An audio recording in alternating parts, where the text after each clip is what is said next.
जबर से दबाया जा रहा है। हम 9 साल से भी इंतजार करते हैं।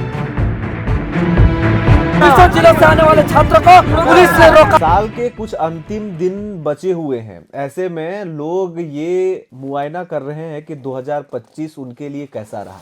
झारखंड के स्टूडेंट अगर ये अपने आप में खोजने की कोशिश करें तो कहीं ना कहीं इस साल को धोखे का वर्ष घोषित किया जा सकता है, सरकारी जो प्रतियोगी परीक्षाओं का कैलेंडर है उसके हिसाब से।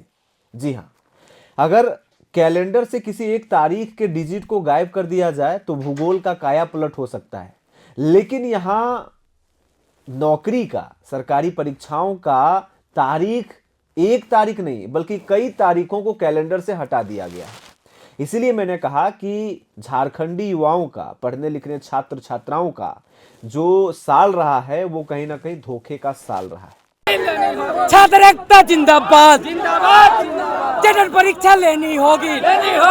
वो इसलिए क्योंकि यह कहा जा रहा है कि जेएसएससी का परीक्षा कैलेंडर फेल हो गया, लेकिन सच्चाई इससे कहीं ज्यादा गहरी और कड़वी है। यह फेल्यूर किसी कागज कैलेंडर का नहीं बल्कि उस सरकार का है जो नौकरी और शिक्षा जैसे सबसे संवेदनशील मुद्दों पर युवाओं को सिर्फ आश्वासन देती रही है और जमीनी स्तर पर उन्हें लगातार छलती रही है। कैलेंडर तो सरकार बनाती है, सवाल यह है कि जब वही सरकार उसे लागू नहीं कर पाती है तो जिम्मेदारी किसकी मानी जानी चाहिए। यह केवल प्रशासनिक अक्षमता का मामला नहीं रह गया है बल्कि नौकरी और शिक्षा के नाम पर संगठित धोखे की तस्वीर बनता जा रहा है। युवा सालों तक प्रतियोगी परीक्षाओं की तैयारी करता है, परिवार कर्ज में डूबता है, घर की जमीन बिकती है और पूरी जवानी एक सरकारी नौकरी के भरोसे झोंक दी जाती है, लेकिन अंत में न परीक्षा समय पर होती है और ना ही परिणाम घोषित होते हैं और ना ही नियुक्ति मिल पाता है।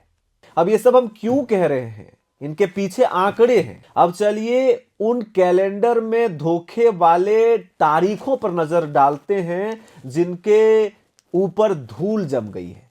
पहले हम उत्पाद सिपाही की बात करेंगे। उत्पाद सिपाही 2023 जिसकी परीक्षा जुलाई 2025 में और परिणाम नवंबर 2025 में आने की बात कही गई थी। इस परीक्षा के तहत कुल 580 पदों पर नियुक्ति होनी थी, लेकिन परीक्षा अब तक आयोजित नहीं हो पाई है। इसमें दौड़ तो हुआ, लेकिन दौड़ में तकरीबन 20 लोगों का मौत हो चुका है। यानी कि इसमें युवाओं ने अपनी जान तो गंवाई, लेकिन अब तक रिजल्ट नहीं आ पाया है। इसी तरह इंटर स्तरीय संयुक्त परीक्षा 2023 जो हिंदी टाइपिंग और कंप्यूटर ज्ञान से संबंधित था, उसका भी यही हाल है। इस परीक्षा की तिथि अक्टूबर 2025 और परिणाम दिसंबर 2025 तय किया गया था। इस भर्ती के माध्यम से 863 पदों पर बहाली होनी थी, लेकिन अभ्यर्थी आज भी परीक्षा की प्रतीक्षा में इंतजार ही कर रहे हैं। उधर सचिवालय अशुलिपिक परीक्षा 2024 भी उन परीक्षाओं में शामिल है जो कैलेंडर में दर्ज होने के बावजूद आयोजित हुई ही नहीं है। इसकी परीक्षा जुलाई 2025 में और परिणाम नवंबर 2025 में घोषित होना था। इस परीक्षा से 455 पद भरे जाने थे, लेकिन पूरी प्रक्रिया अधर में लटकी हुई है। इसके अलावा स्नातक तकनीकी विशेष परीक्षा 2023 की 2 चरणों में होने वाली भर्ती भी समय पर नहीं कराई जा सकी। पहले चरण की परीक्षा जून 2025 और परिणाम अक्टूबर 2025 तय था, जिसमें 492 पदों पर भर्ती करनी थी। वहीं दूसरे चरण की परीक्षा जुलाई 2025 और परिणाम फरवरी 2026 में निर्धारित था, जिसके तहत 695 पदों पर नियुक्ति होनी थी, लेकिन दोनों ही चरण अब तक पूरे नहीं हो सके।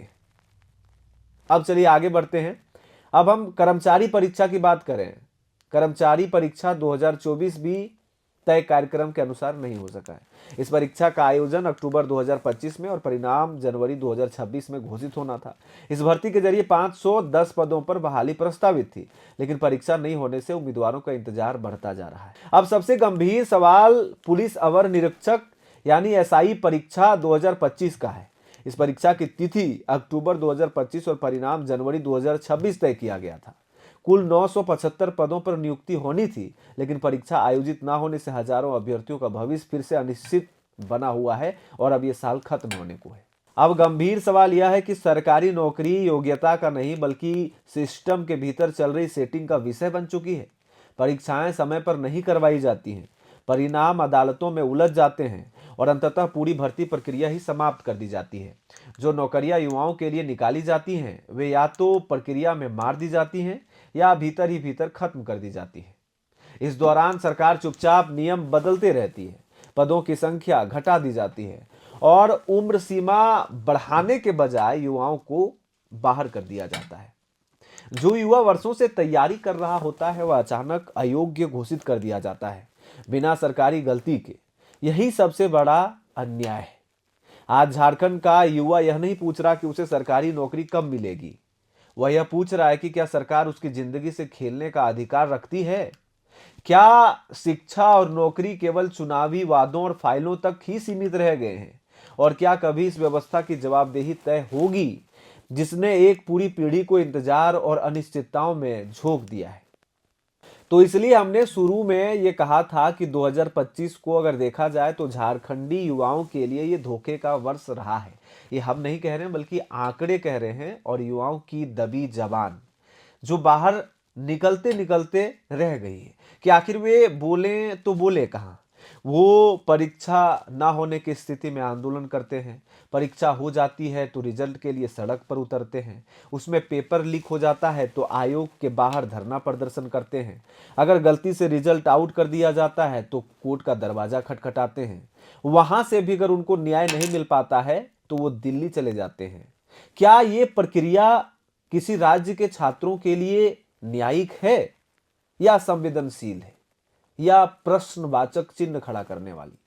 आप ही तय करिए, आप ही जवाब दीजिए, और कुल मिलाकर ये बताइए कि 2025 का साल कैसा रहा आपके लिए।